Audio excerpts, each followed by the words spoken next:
샬롬 반갑습니다. 하원기도입니다.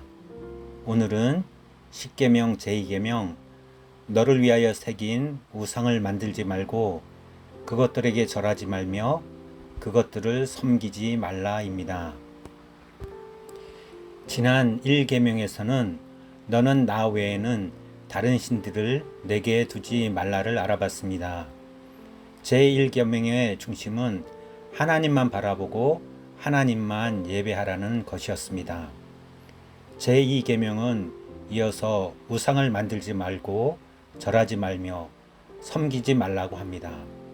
이스라엘 백성들이 모세가 시내산에 올라갔을 때 빨리 내려오지 않자 아론을 필두로 이스라엘 백성들은 금을 모아 금 송아지를 만들었습니다. 아론과 이스라엘 백성들은 금 송아지가 애굽에서 나오게 했다고 하면서 그것을 예배하고 섬겼습니다. 이 일에 참여했던 이스라엘 백성 가운데 3,000명이 목숨을 잃었습니다. 하나님은 우상을 만들어 섬기는 것을 매우 싫어하십니다. 하나님은 모든 형상이나 조각을 악한 것으로 생각하지는 않습니다. 사람이나 역사적으로 기념하기 위한 동상은 얼마든지 허락하십니다. 성경은 교육적인 목적이나 예술적 목적의 형상들을 정죄하지 않습니다. 그러나 이것들을 가지고 예배의 행위로 나아가면 안 된다고 말합니다.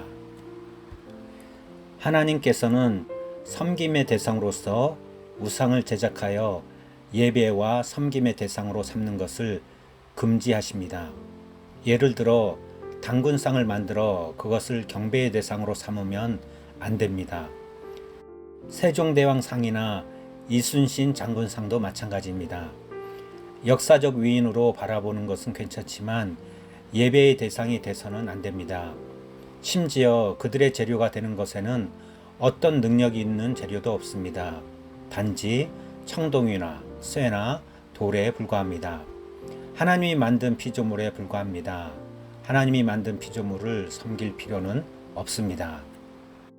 사람들에게는 미신적인 습성이 있습니다. 일종의 종교성입니다. 보이지 않는 것보다 보이는 것에 관심을 가지며 그것을 쉽게 믿는 경향이 있습니다. 그래서 오감으로 느낄 수 있는 형상을 신을 삼고 싶어 합니다. 출애굽기 32장 4절로 5절입니다. 아론이 그들의 손에서 금고리를 받아 부어서 조각칼로 새겨 송아지 형상을 만드니 그들이 말하되 이스라엘아 이는 너희를 애굽 땅에서 인도하여 낸 너희의 신이로다 하는지라. 아론이 보고 그 앞에 제단을 쌓고 이 아론이 공포하여 이르되 내일은 여호와의 절이니라 하니. 사도행전 17장 29절입니다. 이와 같이 하나님의 소생이 되었은즉 하나님을 금이나 은이나 돌에다 사람의 기술과 고안으로 생긴 것들과 같이 여길 것이 아니니라. 하나님은 물질을 형상하여 섬기는 것을 싫어하시고 이것을 죄라 말씀하시고 심지어 이들을 섬기는 자를 죽이기까지 하셨습니다.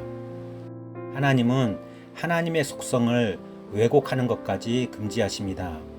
성경에서 하나님의 속성은 여러 가지로 나옵니다.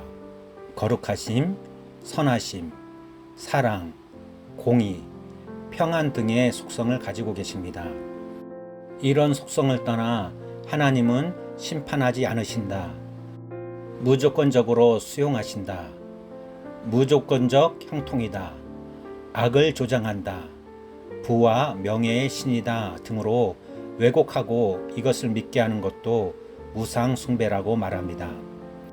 하나님에 대한 오해는 곧 잘못된 신앙 혹은 예배로 나아가게 합니다. 또 잘못 기도하게 합니다. 우상 숭배의 유혹은 예배의 중심을 하나님에게가 아닌 사람에 두려 합니다. 우상은 확실히 우리 자신에게 확신과 영적 감흥을 쉽게 줍니다. 우상 숭배는 기쁨과 즐거움을 줍니다. 사도행전 7장 41절입니다.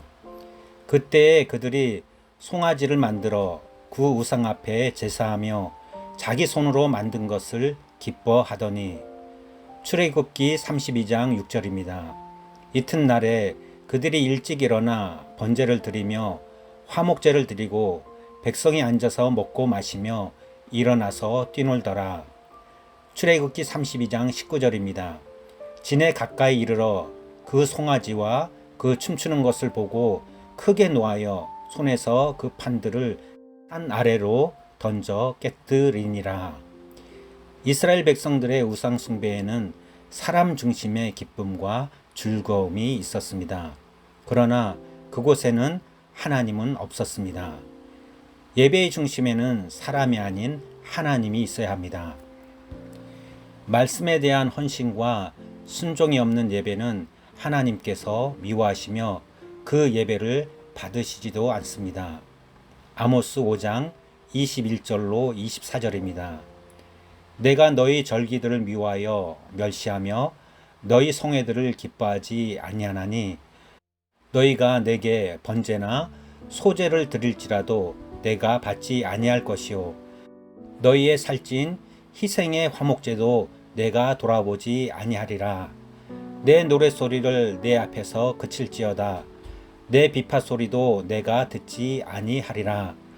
오직 정의를 물같이 공의를 마르지 않는 강같이 흐르게 할지어다.